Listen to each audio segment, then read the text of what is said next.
Hello and welcome to Jace's performance of the high school set 3. We are going to start at the very top. One of the things that's unique about this particular etude is you are asked to play whisper soft right off the bat. So we're going to talk about some tonal concepts very quickly and how Jace arrived at where he's going to play on the drum. So we've talked in other videos, and it's worth mentioning here that when you set up your fundamental sound, you think about a sweet spot of fundamental and overtones. Generally, every drum will have a certain distance from the rim that will give it its purest and most characteristic tone. The larger the drum, the further from the rim. That's true universally. However, we can borrow from that concept and we can play further out towards the center to borrow for more articulation. We can certainly back up and play with a lighter, more transparent sound that's much lighter here. So the characteristic sound here is going to sound different than just 3 inches out. And certainly here if I go 3 inches towards the rim. For that reason, Jace is choosing to stay much closer to the rim and then also separate his hands a bit. And here's why. If you play closer together, then through physics and the way that sound waves travel across the timpani head, I do the same thing. I put my hands much closer if I'm going to articulate something like this. And then if I have the opportunity to separate my hands, I can get a much more widespread sound, especially staying here closer to the rim. I get a very transparent open sound here, as opposed to playing that same touch here, hand to hand like this. That's a great rhythmic tool, but out here, I can separate my hands and play with a lighter touch. You'll see Jace do that here in the first 4 bars. So Jace, could you demonstrate pianissimo up to mezzo piano, please?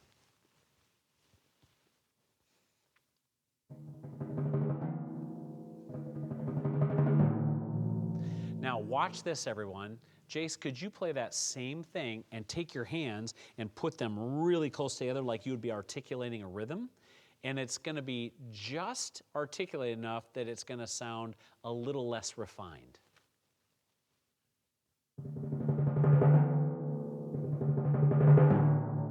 So you can hear a very clear rhythm.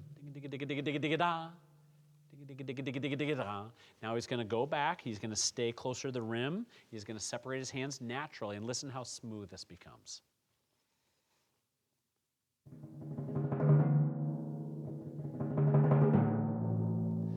That sets the tone. Now that's not going to be applicable in all facets of timpani playing, but it is really important to mention that as percussionists, we are problem solvers. We think about great rhythm first, rhythmic integrity. We think style and character with great tone and expression, yes, but then when we have an opportunity like this, we think about what is the way to really convey pianissimo only up to mezzo piano. Very challenging, handling it well, Jace. Now let's go ahead and take that first phrase and stop at A, where we go right into cut time.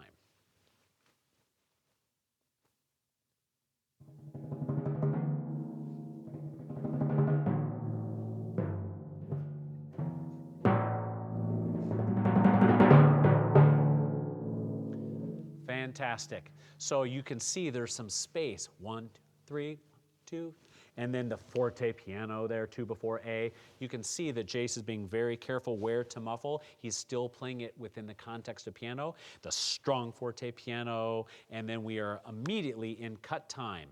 So we have the relationship to the 8th note becoming the quarter note here in the cut time.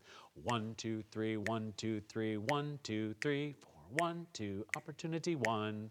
Kind of a march feel, if you will. So Jace, could you show us the character by starting at A? 1, 2, run, opportunity, roll. 1, fra, stop right there.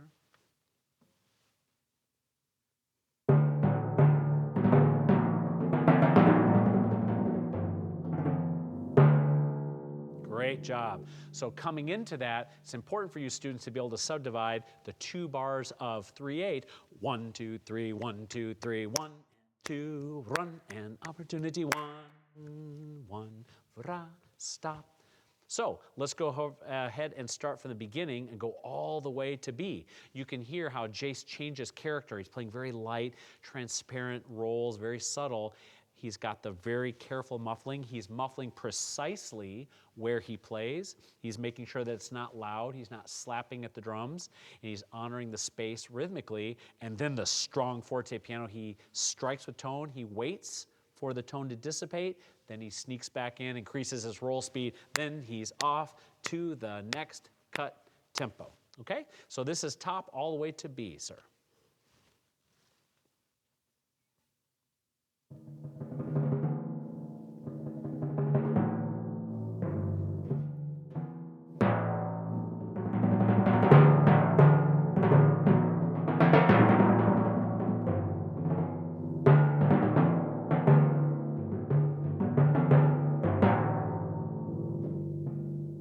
Fantastic.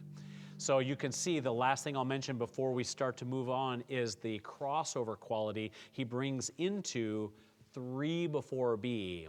1, 2, te, etc. 1, 2, te, 1, te, 2 to 1. Could you show us that under tempo, Jace, and show us how intentional you are looking and crossing over beyond your wrist so you get a clean stroke in terms of tone?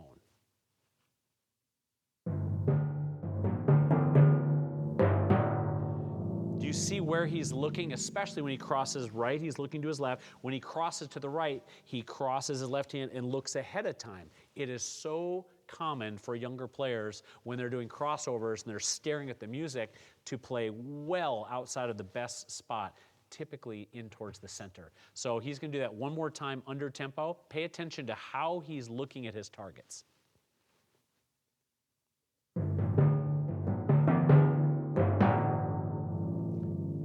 That pays dividends by doing it that slow every single time you practice. Now we're at letter B, and again, we're in a new meter. So now we're in 5/8. The way that this is divided up is a sense of 3, a sense of 2, a sense of 3, a sense of 2, a sense of 3, and then 2 with a triplet. But there's a rest on each downbeat. 2, 3, ga-dum. 2, 3, dig-a-dum. Strong, triplet, strong. Ga-da-da, stop. Can you play just that much, Jace? This is B to the next line.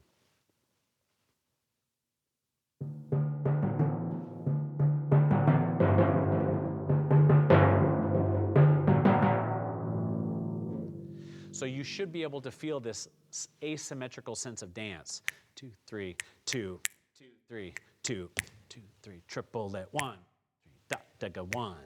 That's really important. Remember, the first rule of great musicianship is rhythmic accuracy and accountability. Great job, Jace. Moving on after that 5/8 asymmetrical phrase, let's start on the forte piano. Look at how long of a phrase this is. Starting on that forte piano all the way to letter C, he has 1, 2, 3, 4 measures to arrive back at C. So go ahead and play that for us, Jace. This is the beginning of that line and stopping at C. You'll still hear the dance. 1, bum, ga-dum, ga-dum, 1, 2, 3, roll, and bum, dum, dum. Stop on that strong roll at C.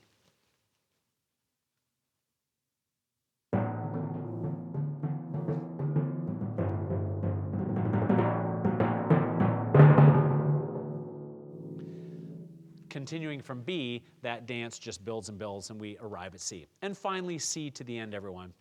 We have a strong fortissimo roll. We're back to 3/8 meter. 1, soft, strong, soft. Literally the opposite shape that we opened up the entire etude with. A different skill set. So naturally, Jace's hands are going to be strong and fast, and they dissipate quickly within the span of 3/8 notes to the release. Strong release, strong release, and then he builds up the last 4 bars to the end. So this is C to the end, sir.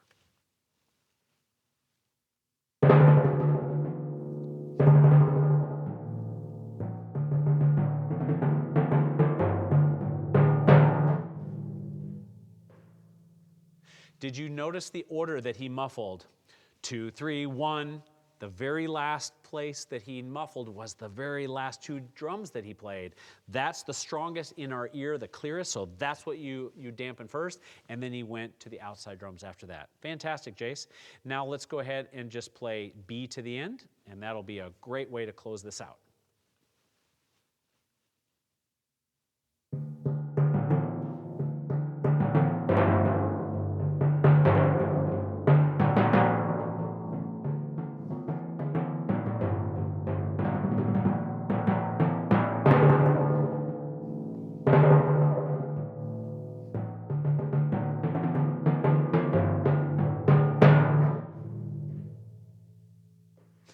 Fantastic. Last for you folks. Everything cycled through the lens of rhythmic accuracy is first. Things have to feel good for your audience to be moved by what you play. They have to feel good through rhythmic intent. Right after that, tone and being aware of your tonal concepts and the expressive nature of what's being asked in the etude. Follow Jace's performance video as much as you can. Match how smooth he is around the drums, and of course how intentional he is about looking for great beating spots and techniques. Happy practicing, ladies and gentlemen. Great job, Jace.